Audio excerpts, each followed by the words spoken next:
Hello, welcome to today's devotional. I hope you're having a good week. Once again, I'm just doing my devotionals a little less frequently at the moment, just because of the season. Trying to get in some final vacation time, and then a little bit of sickness. You can hear it in my voice. Anyways, we're still going to do them, but just a little less frequently. Here we are today. I'll be doing my next one on Friday if the Lord wills it. And today, we're going to look at chapter 7, verse 22 of Proverbs. And we've been working our way down through chapter 7. And just once again, to set the context so that we can understand verse 22 in its context, there's the story being told of this seduction, these two young people, one who is married and one who is not, and how they're going out into the night to find one another, and there's this whole seduction that occurs where she's seducing him to come home with her because her husband's away, and so they can have this affair. And so we've been working our way down through all the stuff that happens leading up to verse 22, where he gives in. So now, of course, he was already searching this out, and he was looking for it. So the giving in is mentioned here in verse 22, but he kind of started to give in way back at the beginning of the story when he went looking for the affair in the first place. At any rate, here we get to verse 22. Let's read it. It says, "Suddenly he follows her, as an ox goes to the slaughter, or as one in fetters to the discipline of a fool."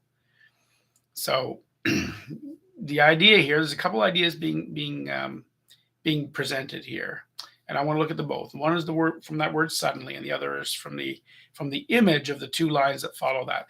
A lot of the proverbial statements come in pairs, and the pairs are meant to emphasize a point or to make it from different angles. So the pairing in this verse is as the ox goes to the slaughter, or as one in fetters to the discipline of fools. So it's just a repeating. It's a poetic style that was very common throughout this book.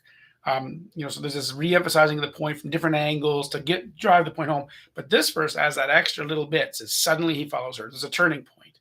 The story's been going. Here's all the foreplay. Here's all the seductive effort. Here's all the stuff that's happening. How they're both making mistakes, doing what they are to draw one another in. And she's now enticing him. She's saying all these things to lure him in, to get him to seduce him, to get him to come. And then suddenly, verse 22, suddenly he follows her.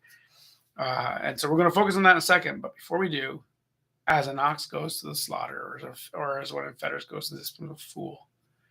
Once you give in to your base desires in life, whatever desire it is, in this case, it's lust. But whatever desire it is, when you give in to those base instinctual desires, the appetites of food, the appetites of anything at all, whatever it is. But once you give in to that, once you give in to those things that can drive you forward with desire, they own you. That's it. Once you give in, they own you, at least for the duration of the thing, right? Until you've satisfied that urge or that desire or that appetite. They own you for that period. Once that moment happens, then like the ox goes to the slaughter. And the idea here is the ox goes along, doesn't even realize. Now it's just going. It's just going along whatever course the farmer is leading it or whatever, and has no sense, no care about what's coming. Doesn't know what's about to happen. Slaughter is going to happen, or the one in fetters, right? You're locked in, you're imprisoned, and you're going. And it's like this with our temptations. We will struggle with temptation. We'll struggle against it, and we'll go, I shouldn't, oh, but I want to, oh, but I shouldn't, oh, but I want to. And once you give in, you get to that point where the decision is made, and there's that flip, that change, and you give in, then you go. And it's almost like there's nothing left to hold you back from the destiny. In fact, it's really hard to not go to the destiny. You would have to work really hard to not then go to where that leads. And that's the nature of it. The resistance up to that point, there's a tension. But when the decision is made, I'm going to indulge the sin, well, then you become a prisoner of the sin. And that prisoner status, that occurs during the sinful action.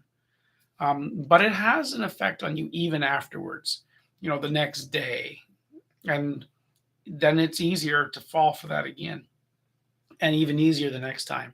And it gets really hard to resist future temptation because you've become somewhat of a prisoner to the temptation. And why this happens, I mean, there's a whole bunch of things we could talk about, but there's a sort of a psychological reward in a sense, or actually maybe it's not even psychological as much as physical. There's a reward that your body has of satisfying the appetite, and so it teaches you, hey, it's good, it's good, it's good, and so you will increasingly want that reward, right? That sense of reward from the physical side of things or whatever, and so you become weaker in resisting future temptations, or you become weaker in resisting and the desires themselves, and having and being in charge of them rather than them being your master. But certainly in the moment of failure, we become a prisoner, and that's what this is emphasizing here. Some people will say to you, just embrace it, just embrace the physical desires you have, just don't resist it, just whatever. If you've got an appetite, it's there for a reason, just go for it. And there'll be some people in the world who will encourage you to just give in to those things, and don't bother with the painful long period of the resistance. It just causes stress, and it's almost, I can almost hear Darth Vader saying it, right? Join me in the dark side. And that's kind of what that is, right? It's like, just give in to the dark side, let it happen. Well, you will be owned. You will be owned by it. It won't be good in the end. You'll have a satisfaction of sorts for the immediate desire, but in the end, it owns you. And like an ox going to slaughter, that's the destiny. And man, you won't get out of that. It's hard. If you think resisting is hard, coming back from it is even harder. Well, virtually impossible, really. But there's this word suddenly, and I thought it would be important just to focus on that for a second, because this is what happens.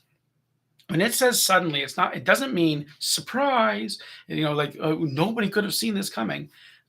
It's not that kind of suddenly, like as if it's some sort of random event just occurred. There was a build up to this. So it wasn't sudden in that sense. There was a build up to this. This man was flirting with this destiny. This woman was flirting with this destiny, and they were pursuing this destiny to some degree, but they hadn't committed. There was still hope to back off. And so the suddenly is the turning point. It's when, like, I'm not going to resist anymore. Let's do this. And the decision is made. Let's go.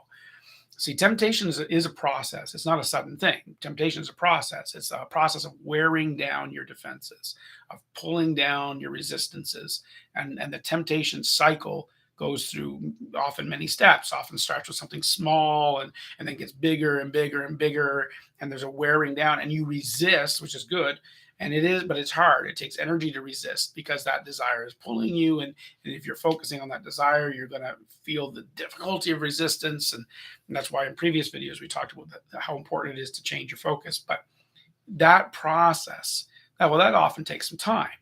But the suddenly part is when you give in, then it's like just going. It's like, I'm just not going to give up to this anymore. You can almost imagine it this way. Imagine you're climbing a rope up the side of a cliff, and you're pulling yourself up this rope, and you're working, and it's hard. Gravity is constantly pulling on you. Go down. But you're going up, and you want to get up because it's so worth it to get to the top. There's some value in that. And you're going up, but you're resisting gravity the whole way. And so there's effort and there's energy, and it's difficult. It really is. But at some point, if you decide, I can't fight this anymore, I'm not going to fight gravity anymore, and you let go of the rope, right?